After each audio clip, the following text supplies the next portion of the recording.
observer of the family, you could say. Like, so like I feel like when I watch this movie, it feels like it's a child's like perspective, you know, on what's going on. Like even where like how the camera is positioned, or like the camera is always like pretty low, like almost like at the height of of a child. So the effect that it causes is like it's you know, you feel like you're a fly on the wall, kind of just peering into the lives of this family, you know, and it feels very real, right? But it's a complete fiction in ways. It does feel like being at a friend's house while their parents are, you know, berating them for whatever they did. Yeah. You're just standing there watching it. Yeah. There was a question somewhere, right? Go ahead. I have a question. So, as a viewer, it kind of just felt like every scene, like magic was happening. Yeah. You know, like there's just so many things that I'm assuming you didn't plan for. Mm-hmm. I'm curious if there was days where you went out and like got nothing because you are kind of, I'm sure you're setting things up in hoping that, you know, something happens and comes from it. But I was just curious how, like, on the day-to-day basis, if you were getting your days like completed, or there were days where you just like weren't accomplishing what you wanted to. It's a good question, because a lot of people think that you know, we sort of made this film like a documentary, which we actually didn't. You know, we shot this film over like 16 days with very limited resources and just time and personnel and things. So we had to get usable material every day because we just didn't have time to lose. So, you know, we going into the production, we had like a very, I kind of work mainly off of an outline. We had some script pages because we needed that, like for like just to kind of like get a green light for some of our financing.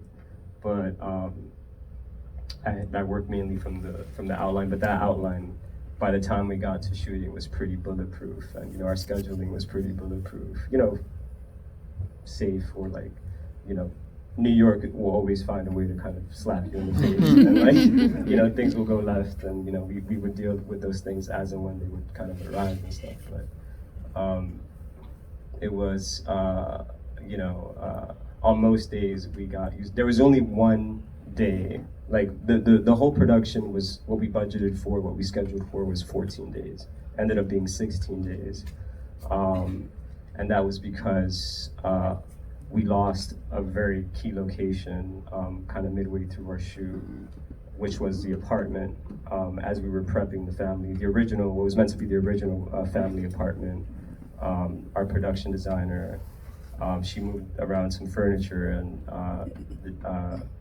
as she was doing that, like just sort of like, it kind of unleashed this like swarm of like cockroaches, and like it was like, you know, crawling, you know, so like we ended up having to call the Unwanted extras. unwanted extras. Yeah. Those ones didn't make the movie, unfortunately. But yeah, we ended up calling an exterminator because we were like, oh shit, like we really need this location. So we were just trying to get it like fumigated, and the exterminator was like, yeah, this will take at least like 2 weeks to like minimum, you know. We're like, we can't wait, like that's like the end of the summer, we just can't wait that long.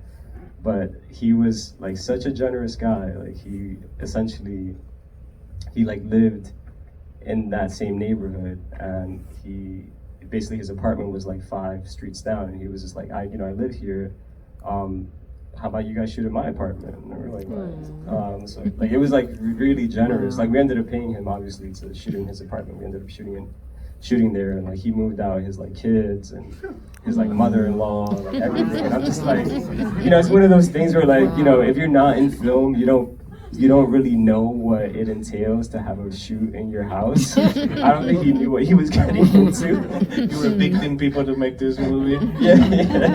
I mean, you know, temporarily, but yeah. And yeah, no, he was just such a great guy. His name is Abe, and like I actually have him, like he's such a distinct character because he was also like always high. Like, so it's like, I have him in mind actually for like another thing I'm gonna do in the future. Like, but yeah, like we got so lucky in a lot of ways, and you know. We'll do one more.